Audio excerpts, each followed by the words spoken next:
I would say, well, the workplace of the future is global, virtual, and interactive between humans.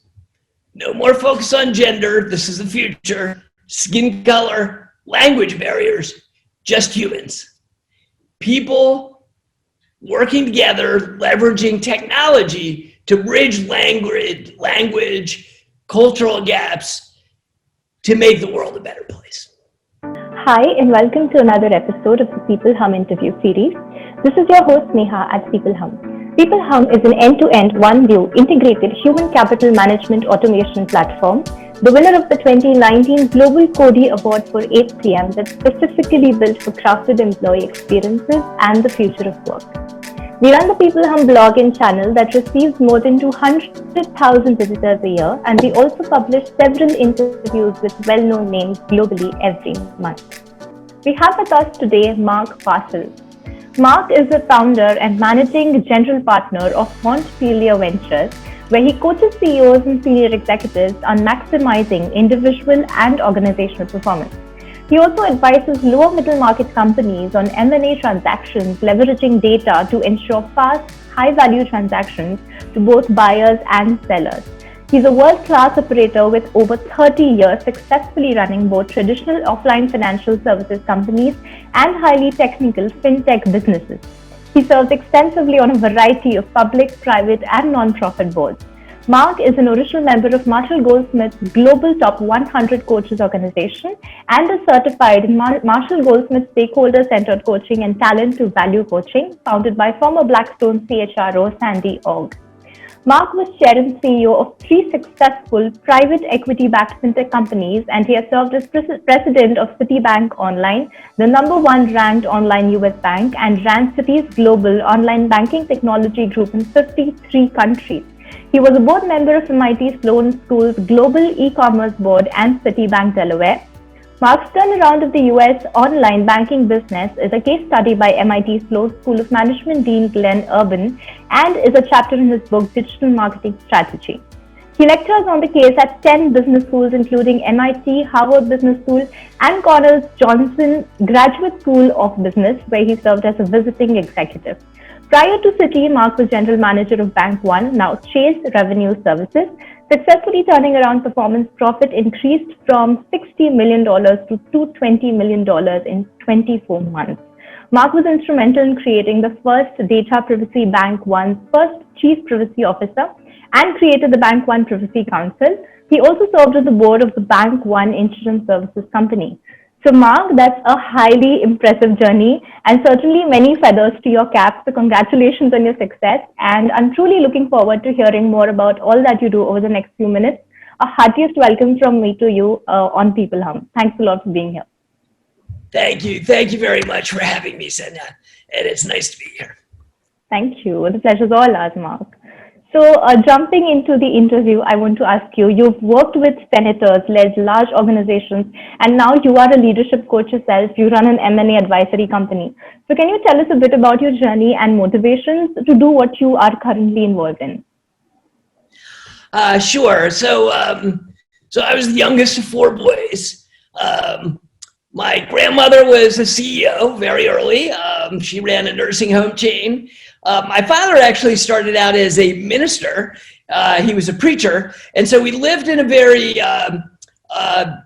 mixed socioeconomic neighborhood. And so I learned very early that people are just people. So and that's helped me throughout my life. I never look at someone's color, their gender. It's the best person's the best person. The best idea is the best idea. It doesn't matter who came up with the idea. My mother was the most kind person I ever knew. She was a teacher, and she, to this day, is turning 90 this weekend, is still the most kind person I've met. And so a big part of my life is I always wanted to be able to sleep at night. And the one thing she taught me is to treat everyone with respect. It doesn't matter if they're big and fancy and in high offices and US senators and presidents or the shoe shine guy at work. they're just equally important in God's eyes. And so I've always kept that throughout everything I've done in my career. In high school, I was a 3-sport athlete. I also was a chess player. So in 7th grade, and this ties to my business career, there was a guy named Boris Spassky, and he was the world champion in Russia. And he played an American named Bobby Fischer. And Bobby Fischer beat him for the world championship. So in 7th grade, I thought, wow, this is really cool. So I read his books and I started playing, and I wanted to be on the chess team. And there was no chess team in the middle school, only the high school. And it was run by the head of the math department. So I said to the head of the math department, can I be on the team?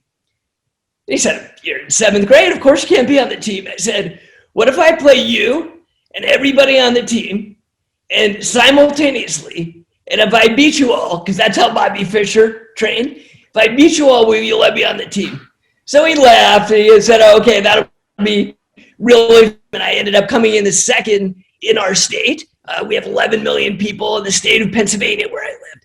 So the key of that is I learned very early that I could see out of a big situation on the board, I could see order very quickly and I could see the right path.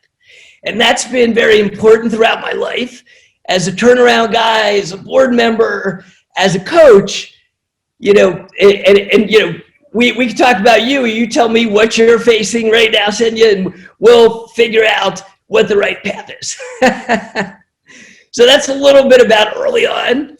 I also had undiagnosed ADD. So I don't know if you know what that is, attention deficit disorder. I didn't really know what it was, but I had a really tough time focusing for a long period of time, but I could focus very deeply. And that, I think, is the number one thing that made me a great CEO, because I could dive in with the finance person. When she would come in, the CFO, I'd say, okay, let's go through the numbers. Okay, now go do it. Then I'd dive in with the tech team, dive really deep. We'd figure out strategy, say, go do it. Then the marketing team would sit there with the creatives. You know, you get the picture. So if any of your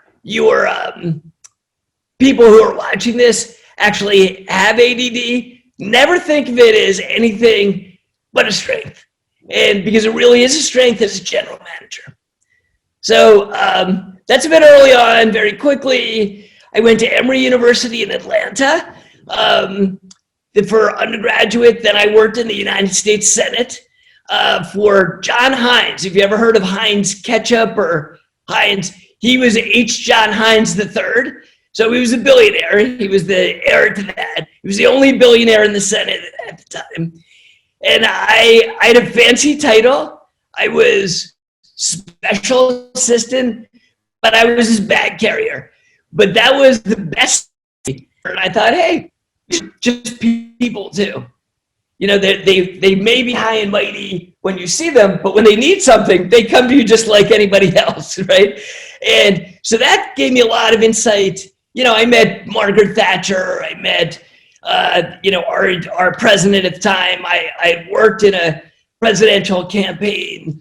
So that was really, really valuable from the time I was 20 to 26 before I went to business school, because I learned, I skipped everything and I was with the leaders of the world, but I was just an observer. I was the mouse in the room, right?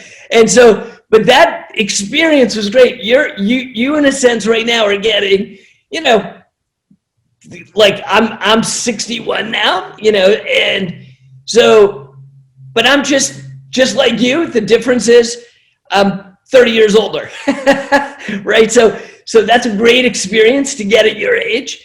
And that helped me throughout my career because I was never intimidated by anyone. I always respected everyone, don't get me wrong, and I respected people with much more experience and much more knowledge, but I wasn't intimidated. Does that make sense? So that was, so I then went to business school, And I wanted to make sure I could get into a business school on my own because John Hines was on the board of Harvard at the time, business school. And he said, you're going to Harvard. My dad had gone to Wharton at Penn. He said, you're going to Wharton. I'm like, no, I want to go to a place where I pay for it myself and I get in all by myself. And Cornell at the time was ranked #3 in the country. It's an Ivy League school in New York. And I got a scholarship and I went there all on my own. I later did go to Harvard Business School, but not because of John Hines. So I went there for the general manager program. And at Cornell, the dean selected me to do a dual degree program. And I did a international finance and economics degree at Leuven. It's now known as Vlerick Leuven Ghent Business School in Belgium. And then I also did marketing and general management at Cornell. During that time, I did 2 summer internships launching products in New York and London at American Express. So I was very interested in product management. And so I ended up going to American Express. And I'll stop there because we're at the business career and just see if you have any questions or you want me to keep going. Absolutely. So I'm honestly so fascinated right now because, a lot of people dream to do a lot of things, and to see that you have done them all, it's absolutely inspiring to actually be talking to somebody who has done all of those things. That's wonderful. And I love how, you spoke about what your childhood was like, and how that laid the foundation for everything that happened to you later on. That's actually really wonderful, because when you look at people and when you listen to their stories, you can only speculate that, this is probably a place that they're coming from. But to actually get a deeper insight into that is absolutely wonderful. Thanks a lot. It was wonderful listening to you speak. My pleasure. So moving on, Mark, you're an expert in M&As and turnaround strategies. So what do you think are the common blind spots that you often encounter in these strategies, and how can corporates avoid them? So in my business career, let me give you a little context and then I'll give you where I think the blind spots are. So, when I went to American Express, I quickly realized I didn't want to be a big corporate guy. I was very entrepreneurial, so I decided to go to the worst divisions. I started in the best division. I went to the worst divisions, and I helped fix them. And so I did that a number of times. Then both my grandmother and my father said, you need to be in sales if you're ever going to be CEO. So you need to know how to generate revenue. So I went to our national sales group, and I created the first government card acceptance unit. So I got the US Postal Service to sign up, got the federal government to sign up. We became $1 billion business, and they made me the youngest general manager. And that was a great experience. Then, I was the first USA, as you said in the introduction, did a turnaround there, then Citigroup. And so I really learned, how the big corporate world works. Then I've run 3 private equity-backed fintech companies. So I've really done everything from, over 10,000 employees to 15 employees. And so in the turnaround world, it was very common in each of these divisions in the big corporate world and in the M&A side. There were basically 3 big things. One is what I call the Emperor's New Clothes syndrome. Do you know the story of the Emperor's New Clothes? Have you ever heard that? No, I don't. No, it's a fable. It's a fable. I think it's a British fable. And basically, there's this kind of cunning tailor, and he goes to the king, the emperor, and he says, I'm going to make you the most amazing gold robe and outfit, and only the smartest, most enlightened people can see that robe. See it, yes. Yes. So he's looking in the mirror and he can only see himself naked, but he didn't want to admit that he was naked. And then, they told this to all the people, and then he's walking along and all the people can see he's naked, but nobody wants to admit it. And then some little child, of course, the most innocent and honest, says, he's naked, right? So that is very common in the corporate world, is everybody thinks, well, we have to go drive toward this goal. It kind of doesn't seem right, but the group seems to think it's right, and the CEO thinks it's right. So it must be right, but it doesn't feel right. But they're afraid to be the little child to say, wait, there is no clothes on this thing. So what I found is the first is people are afraid to speak, right? So there's the emperor's new clothes. They know what's happening, but they're afraid to say it. And that leads to the second thing, which I call, I'll try to say it in a nicer way, a kiss tushy up and kick tushy down. And that's the culture where everybody's backstabbing and they're like being so nice to the people they work for, but they're really mean to the people under them. And so, that's a very, very unhealthy and bad strategy. And then the third is just the bureaucracy and slow decision making. You need to do everything in a very agile way, whether you're in a small startup or a medium-sized, couple $100 million company, or a multi-$100 billion large corporate. You must be agile. You must listen to your customers always. I would get customer feedback and have my management team together every week. What are the customers telling us? And if we have a problem, fix it. Don't put it on a list. Fix it now. Absolutely. I feel like that's a very, very wonderful way of looking at things, because oftentimes, we probably know that this is not the right path, but a lot of people are scared to speak up about it. And I feel like one of the greatest things that come with a leadership virtue is realizing that you are responsible for all of those things and actually taking efforts to do something about it, right? Yeah, that's so true, because what's really important for leaders to understand is a good idea is a good idea. And what I mean by that is, how many times have you, I bet you've even seen well, of course not in your company, but in other companies that you've observed, I'm sure you've seen somebody more junior comes up with an idea and people are like, oh, whatever, they kind of poo-poo it. But then like the CEO comes up with that idea, they're like, oh, what a great idea. You're the junior person, like, no, I came up with that idea. And why was it a great idea? Why was it not a great idea when I brought it up? So that talks about, like, one of my colleagues in the Marshall Goldsmith 100 Global Coaches, Molly Chang, and she's an expert on saying it skillfully and on how to communicate.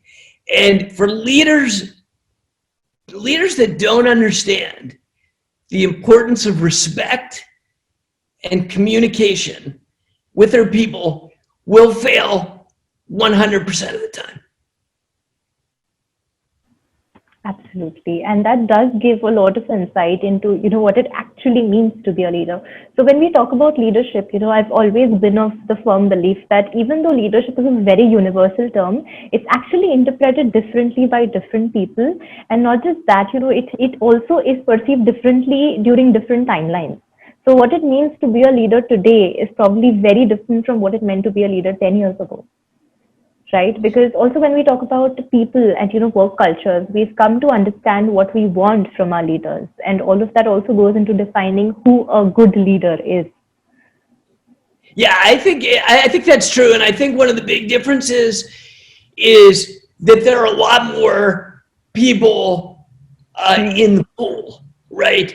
So 25 years ago, most of the people in the pool looked the same and were the same gender.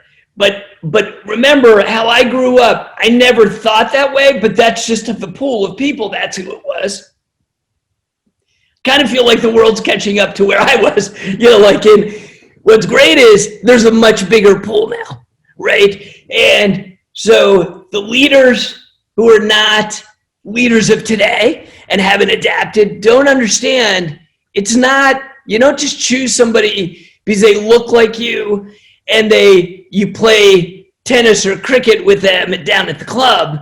You choose the best person. And the way I look at everybody is humans. That's why I like peopleHum, because it's human. That's how I look at people. So you're a human, and if you're the best person for the job, that's great. I don't care what you are. You're a human.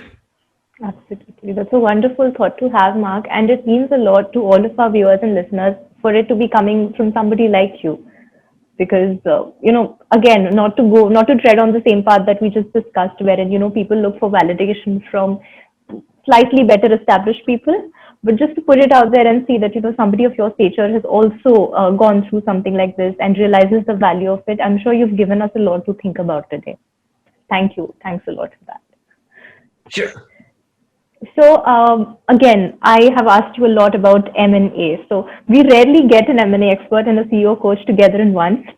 So the next question that I actually want to ask you is that how important do you think is the quality of top leadership in getting an M&A deal done? So to sort of just bring all of those skills together and there's just one person who's doing all that. So are people policies, practices and feedback reviewed before moving forward to the closure? How does the process go about? Well, so leadership is the most important thing in M&A. So in horse racing, there's a saying, you never bet the horse, you bet the jockey, right? Yeah. Because the horse could be great, but if you don't have a skilled jockey, then you never place the bet. That's how M&A works. So you may have a great company, but if you don't have a great leader, jockey, then you won't get funded, right? So if you're on the other side, the flip side, you're not going to get funded. And in M&A, I've never seen a deal work that wasn't a distressed buyout where the leadership wasn't great, right? So that is incredibly important. And it's not just the CEO, it's the leadership team. And it's how the leadership team has formed the larger team. So is it a culture of respect?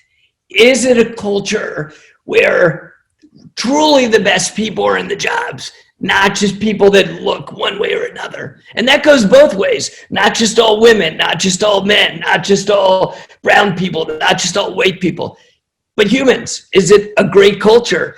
And are the best people in the jobs? So again, it sounds repetitive, but it's just as important in M&A. I'm doing a deal right now, and again, I help smaller companies under 50 million. So this is a $25 million company, and we have a $4.5 billion buyer. And so what's fun is I get to help these smaller owners who are great at doing their job, but they can't deal with these highly sophisticated M&A people. Right. And we have now a 5 times higher price than where the buyer started, because I've gotten them to get to know the leadership, get to know the company, and they said, wow, we really want these people. Not just, before they just looked at the balance sheet and the P&L, but when they looked at the people, they were like, okay, we need to pay a premium for this company. So it couldn't be more important. Absolutely. And to add to this is on a slightly different tangent and sort of more based on what peopleHum is all about. But, since we are talking about people as a resource, it always comes to mind that, especially with the recent happenings with the pandemic and with basically everything changing at the workplace, it is very easy to get intimidated by other things that are not people So it's very difficult sometimes to remember that, people are your resource. So like you just spoke about, you look at balance sheets and you look at all the data that you have. But at the end of the day, it just comes down to the people of the company and, who they are and what skills they bring to the table. And it's really wonderful to see how, I talk to so many people every day and, get to learn from their journeys. And it's really wonderful to see how, people around the globe are all of the same opinion that at the end of the day, it is about people. And, even though the world is moving really fast, that's what it is about. That's what needs to be valued the most. That's so true. You couldn't have, I could not have said it better myself. Yes. So again, it's the startup generation. And given your unique perspective, what would you advise be the 3 focus areas for a CEO of a startup looking to change the world? So the 3 things I would say are know your elevator pitch, be market needs driven, and traction. So let me explain what each of these is, right? So from the elevator pitch, you need to be able to say, so I'm actually going to read what I give to every one of my startups. I tell them to fill out this sentence first. We solve, fill in the problem, by providing, fill in the advantage, to help, fill in the target customers, accomplish, fill in the target customer's goal. We make money by charging, fill in the customers who will pay you to get this benefit, right? So it's very, very simple. If you can't say what your company is as a startup, what the benefit is, who's going to pay for it, then if you can't say in one sentence, then it's not clear enough what you're doing. And now, look, a lot of people say, well, what I'm doing is very technically complicated. I'm trying to send a rover to Mars. Okay, well, that's it. That's your elevator pitch. I don't care how complicated it is. You're trying to send a rover to Mars. That's pretty interesting. But people get really tied up, and a lot of entrepreneurs are very tech driven. And that's why the second point is be market driven and needs driven. So you need to make sure that the market is big enough and that there's a real need. There's too many businesses that are tech driven. It's like, wow, look, I developed this thing. It's very, very technically cool. Yeah, well, that's great. But what does it do? What problem does it solve? Who needs it and who's going to pay for it? So if you want to live up in your bedroom and you want to make cool stuff that nobody ever buys, that's cool, but I'm not going to fund you. But I will fund you if you tell me it's a very large market with a need that's unaddressed, or the need is not being addressed as well as you can address it, right? And then number 3 is very simple. Get your MVP, right? Your minimum viable product, and then get traction. If you can prove, so it's one thing for you to tell me that I've got that I've got a great product and people really want it, it's a great market. But if you can't prove that anybody's buying it, you're not going to raise a whole lot of money.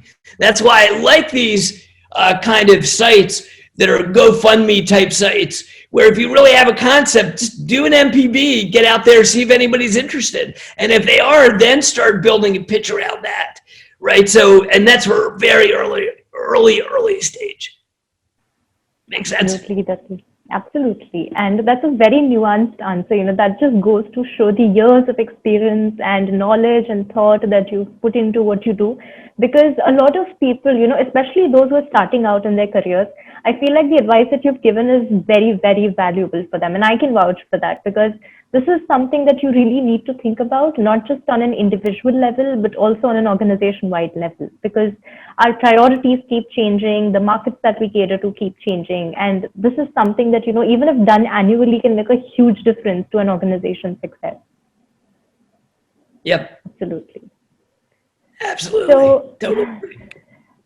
So I want to ask you, Mark, that the penchant for the current generation is to use someone else's money to burn and play the financial arbitrage as a startup strategy. So what are your views about focusing more on customer value and growing the business rather than the focus on financial arbitrage? Well, I mean, only a foolish investor would invest in a company that's not market focused. I just told you what I think the most, three most important things are. So there is some stupid money out there, but there's really, if you're a young person and you expect to go get somebody's money and go blow it, don't expect that, because think about it. Why do you think people have a lot of money? Probably because they're really good with money. There are a couple people who have inherited it and are kind of not too smart, but those people are really, really hard to find, and some other person's already taken them for a ride, as they say. So I think, my advice for young entrepreneurs is to be a good person, work on doing good things, fill unmet needs for large groups of people, and price it fairly but profitably, right? It's not rocket science.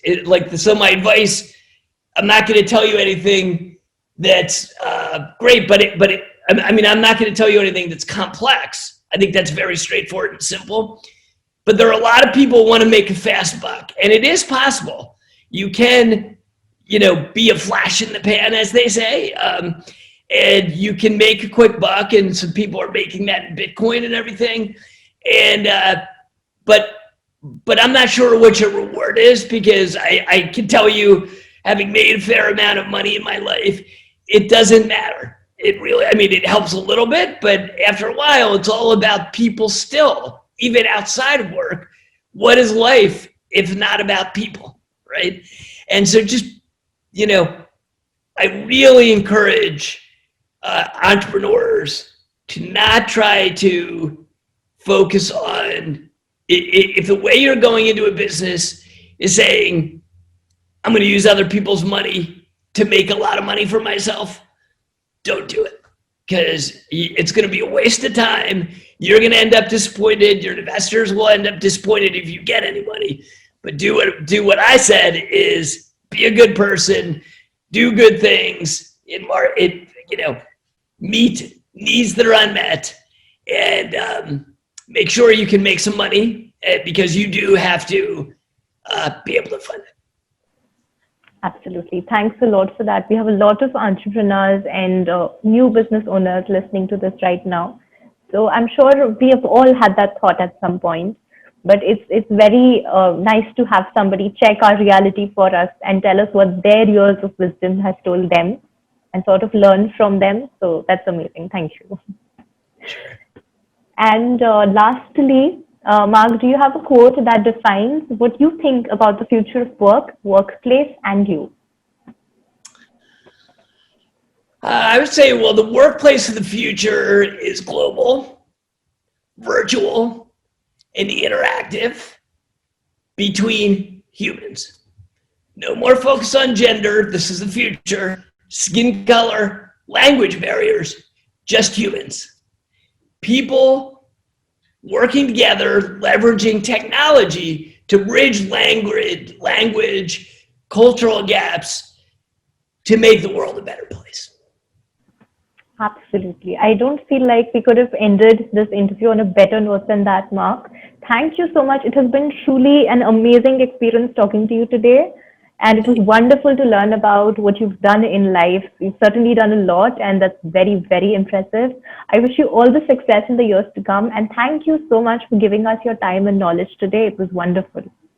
Thank you so much. I've really enjoyed it. Thank you.